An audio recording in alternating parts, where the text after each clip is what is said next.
Hi friends, happy morning. பாருங்கள், நான் இன்றைக்கி ஒரு சைட் டிஷ் ஒன்று செய்கிறேன். இதுக்கு பார்த்திங்கனாக்கா ஒரு தவாவில் கொஞ்சம் எண்ணெய் ஊற்றிருக்கேன். பின்ன கொஞ்சம் பட்டர் போட்டுக்கிறேன். இது ஃபுல் அண்ட் ஃபுல் பட்டர்லேயே செஞ்சாக்கா ரொம்பவே டேஸ்டியாக இருக்கும். இந்த பட்டர் ரொம்ப இது காஞ்சி புகை வராப்பில் வச்சுக்கக்கூடாது.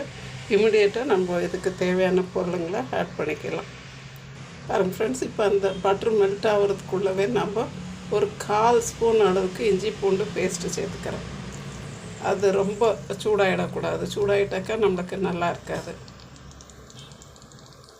அதில் அது கொஞ்சம் மெல்ட் ஆகிக்கிட்டோம். இந்த சூட்லேயே இந்த இஞ்சி பூண்டு வறுத்தாச்சுன்னு போதும்.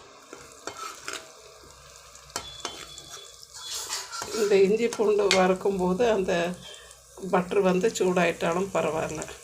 இது என்னென்னா அப்போ தான் நம்மளுக்கு அந்த பட்டர் ஸ்மெல்லு மாறாமல் இருக்கும்.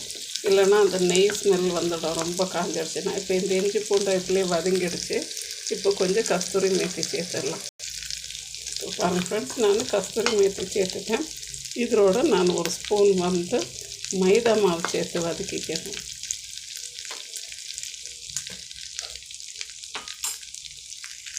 மைதா மாவு சேர்த்து இதோடவே நல்லா வதக்கி எடுத்துறேன். இப்போ இதோட நம்ம கொஞ்சம் பால் சேர்த்துடலாம்.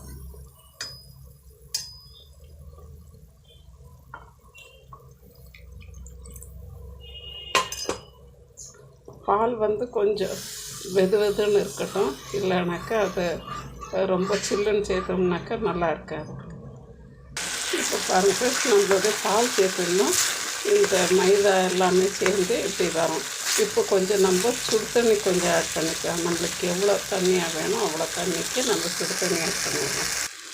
பாருங்கள் ஃப்ரெண்ட்ஸ், நான் இப்போது கொஞ்சம் பச்சை பட்டாணி இதுக்கு ஏற்கனவே நான் கொஞ்சம் அவிச்சு தான் ஃப்ரிட்ஜில் வச்சுருப்பேன். ஸோ இந்த சூட்டில் அது ஈஸியாக வெந்துடும். ஒரு 2 மினிட்ஸ் இருந்தாலே போதும். இப்போ நான் இதோட அவிச்சு வச்ச உருளைக்கிழங்கும் பின்ன பன்னீரும் சேர்த்துக்கிறேன்.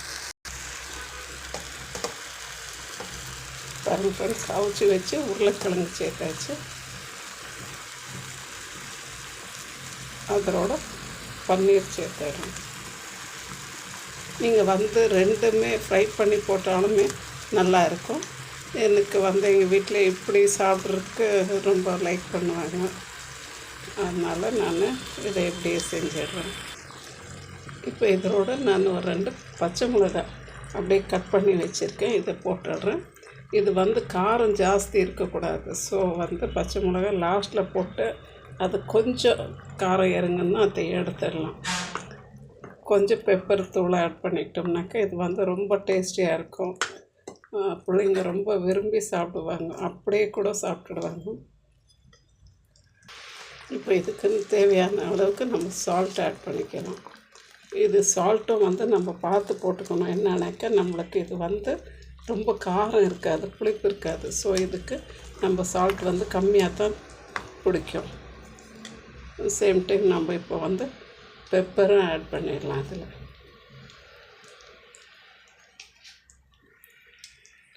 இது பார்த்தோம்னா ரொம்ப சிம்பிளாக இருக்கும், ரொம்பவே டேஸ்டியாக இருக்கும். நீங்கள் காய்ங்க வேறு என்ன காய் வேணாலும் போடலாம்.